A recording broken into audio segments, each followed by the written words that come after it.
into an environment. They're walking.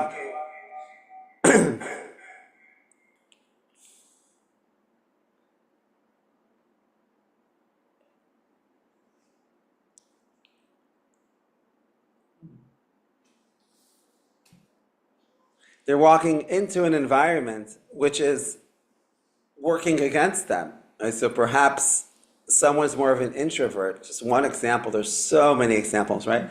Someone's an introvert and his work environment, right? Someone once told me that he works at an office where everyone comes in and sits around one big table.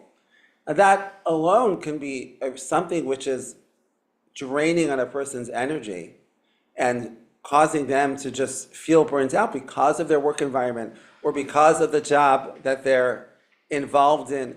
So if that's the type of burnout that you're experiencing, so that's not what we're going to be focusing on so much today. That's more of a fundamental misalignment with the type of work that you're doing or the environment that you're working in, or perhaps even about your mindset at work. If you're showing up at work and your mindset about what I'm doing over here every single day for 6, 7, 8, 9, 10 hours a day is just, okay, I just have to do it.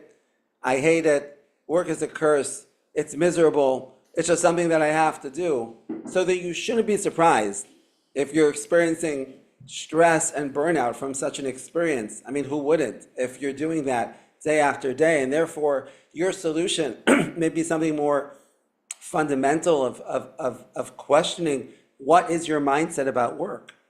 Why are you waking up in the morning? How do you feel when you're going into your office? When you ask yourself, why am I doing what I'm doing? Is there an answer that excites you? Or there's an answer which exhausts you? And if that answer exhausts you, so then you'll also feel burnt out. So those are more fundamental questions, super important. And if these are questions that have come up, when you're hearing them, you're like, yes, that's me. Yes, that's me. So first of all, don't worry, you're totally not alone. I said most of I think, the studies show like 70%, of Americans are experiencing this on some level. We have spoken about it in other podcasts. We've spoken about it at length. But what we're going to focus on today is a different question. Let's call him Ruvain, who he generally feels good. He likes his job. It's a good fit for his skill. He has a positive Torah-based mindset about what work is about. He feels that he's fulfilling a mission. He's connected to Hashem through what he's doing. He's good. But at a certain point, he just started to feel burnt out and exhausted. And the question is, how can we help Ruvain and all of the Ruvains that are listening out here today? There's a fundamental principle, and that is the human doing and the human being. And we're meant to play between both. We're meant to be human doings that we're meant to be doing. We're meant to be involved in innovation and creativity. We're meant to be involved in work. We were born to work, as we read in Eov and other places. And as well, at the same time, it's not to forget that we're a human being. And sometimes the human doingness is so much more than the human beingness, and we compound the human doingness and we become hurt. We become sick.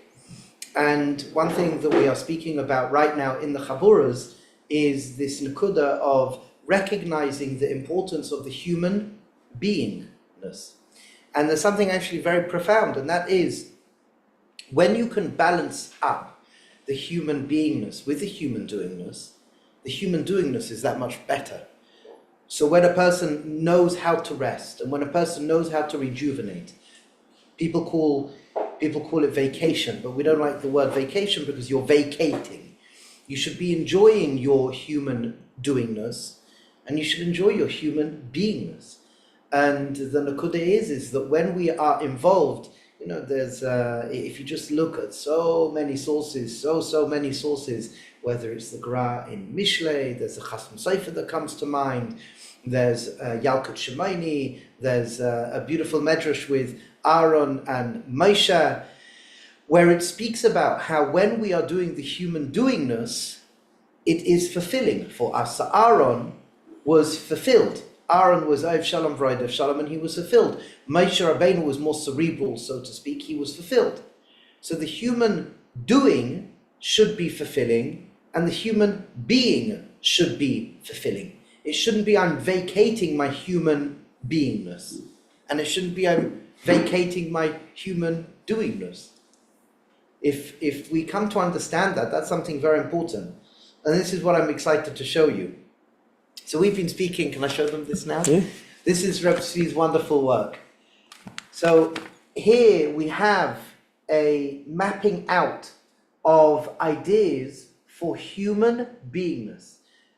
I remember the Pilsner Rav said to one of his sons-in-laws when he first met him, and what work do you do? What do you do with your day? What work do you do? And the son-in-law explained, and he asked, well, why didn't you ask me about my limud Torah? He says, for sure you learn Torah. That I don't need to ask you, for sure.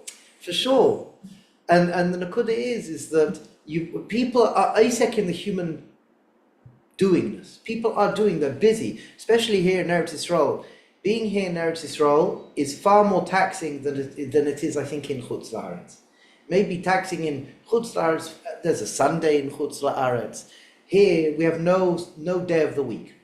We don't have one day. Friday's preparing for Shabbos and doing all the things that you can't do on Sunday. There's not one day of the week for rejuvenation. So what we have to do is we have to take and own the fact that we have to rejuvenate. It's true to say, going on holiday, and holiday is holy day. It's interesting. Holiday is holy day. Vacation, vacating. We don't vacate. Jews don't vacate. We rejuvenate. And there's a beautiful Torah from Rabbi Nachman. It's found in a couple of places, and I couldn't find the exact makor, but it's a known Torah. You didn't have time to find it. Yeah. It's an exact. Usually I like to share the exact makor, and I'm sorry I didn't have time to find it, and I don't remember it by heart right now. But Rabbi Nachman writes, it's Talmidei Rabbi Nachman, that every single day contains all of the Chagim. So you have to make sure that every day there's a Bichul Shabbos. Every day there's elements of rejuvenation. So this leads to this piece of paper here. This piece of paper, I don't know if you can see, but I'll read it out. So it's a chart. It's a chart. And we have on the top of the chart, this chart is an exercise we did last night about understanding ways for you to rejuvenate, even during the day. Ways for you to rejuvenate once a week, once a month. And this is something very important. So we have on the top line, senses. And when we're speaking about the senses, the five senses, so for example, for you to rejuvenate, is it looking at nature? Is it a massage, taking a shower or bath? Is it smelling something, oils? Is it listening to music, having a hot drink, eating specific foods? Is it stretching, breathing, sleeping? So for some people, they may rejuvenate through their senses. Did you ever think about this? How do you rejuvenate? The next column we have is hands-on activity. Do you have time to rejuvenate through cooking, through working with a tool set, building, gardening? What about creative? This is the next one. Drawing, painting, arts and craft, playing music, writing, watching comedy and singing. So we were saying yesterday, Ribs, we were saying how after a hard day or hard week, to spend some time watching some comedy is very rejuvenating to him. Now somebody may come and say, Bittul Torah. No! I'll show you something. I'm not going into it now, but I'll just show you something. We have a list here of Makairos. A list of Makairos showing it, Chas v'shalom, it's not Bittul Torah. Ma'ididus, we've got from, and the Kafachaim, Arachaim, Brachas, the Trumas Hadeshen, Tana Develial, showing how rejuvenation is so important. So for example, maybe you rejuvenate through exercise, hiking, sports, driving. What about sitting in nature, or reflecting, meditating, journaling, hisbaidadus? What about social, one-to-one, going out with some people? And it's important to ask yourself, do you know how to rejuvenate? I remember I was once with an Adam Godel, and he gave me a Musa Heskel. He was a Talmud of Rabbi Yerucham, and he said one time, Rabbi Yerucham saw me on the bus. When he took a bus somewhere, he saw me on the bus and I was learning. And he says to me, you shouldn't be learning on the bus. On the bus, you should just be looking around. Don't learn on the bus. Have some time. Just stop. Allow your mind to wander. You've been learning 3 Siddharim. You're traveling. Give yourself time to take a break. That break is not a break as in a break. It's a break where you could rejuvenate. And it's very important to find our points of rejuvenating in order to give us that blessing that then when we go back into being a human doing, it's that much more powerful and cleaner. It's that much more profound. We're much more available to be a human doing because we were human beings. Well, it's very, very powerful. And I hope that, as you heard that list that Gerzi just read through, if there was something that resonated with you, what was really amazing. We made brachas before. Yeah, we made brachas before. Smelling. That doesn't rejuvenate me, by the way. It feels good, but it doesn't rejuvenate me. That was an interesting conversation, a breakaway conversation that took place in Chabura, as people just like you sat down and dedicated time, right, to understand themselves, where we realized there are certain things that we may enjoy doing, but they don't necessarily bring me that sense of rejuvenation. Right? I may enjoy that activity, but it doesn't necessarily bring me the sense of feeling re-energized in a way that gives me more kochos. And really what you want to do, as we mentioned, as you heard this list, if there's something that speaks to you, to ask yourself, how often am I doing this? How often am I filling my tank of rejuvenation? And what happens for many people is that because, and once again, it could be well-intentioned people that want to be responsible, that have families that they need to be there for, to support financially, to be there for family, parents, for kids, interested in learning Torah, Siddharim, Shiurim, working on themselves, Chaburas, whatever they're doing, that tank of just that which gives me that sense of, that I can just refresh, whatever that is for you. For some, it might be looking at a flower. For some, it might be getting a massage in a massage chair or taking a bath. As we've seen, it was amazing to see how each person has, and this is a chazal that we saw based off the Gemara, a different language of what helps to rejuvenate. So our question for you is, if you're feeling burnt out over the last week, over the last month from work, how much are you tending to your rejuvenation?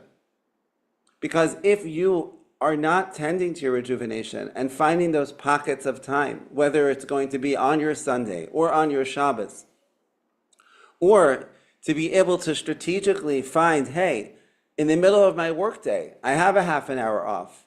I'm allowed to take a 10-minute break. What am I going to do during that break? Am I going to shift from one doing to another doing, even if that other doing is Limud Torah? Or am I going to realize that right now for my nefesh, right now for my being, I need to tend to that which is going to help rejuvenate me? And those small dosages of rejuvenation throughout your day and throughout your week is what keeps your energy levels high. So that therefore when you're involved in your doing, so then you're able to show up. Because we don't want to be what happens, they always say, to someone I know, is that we can do at our work, and then we may come home, and then we may feel, I'm done. While for you, it might be that when you come home, you have a lot to do. So what do we need to do in order to make sure that our energy levels stay high? What we're speaking about here today, right, is to recognize the importance of rejuvenation. And where does it start? It starts with that knowing of oneself. Baruch Hashem. Yeah. Okay. So let's end off today's Chizuk work with a bracha and a challenge. Right? The bracha is that you should be courageous. You should be courageous to become a master of your rejuvenation time. Right? To be able to know and to be able to ask that question and be okay with what comes up for what helps to rejuvenate you. Now, that doesn't mean that now that you know that, so now you're just going to just waste your time doing that all day long. Right? Of course, that's what we're speaking about. We're not vacating. Right? But the challenge is to go and ask yourself that question, become aware of what it is, and then ask yourself the next question.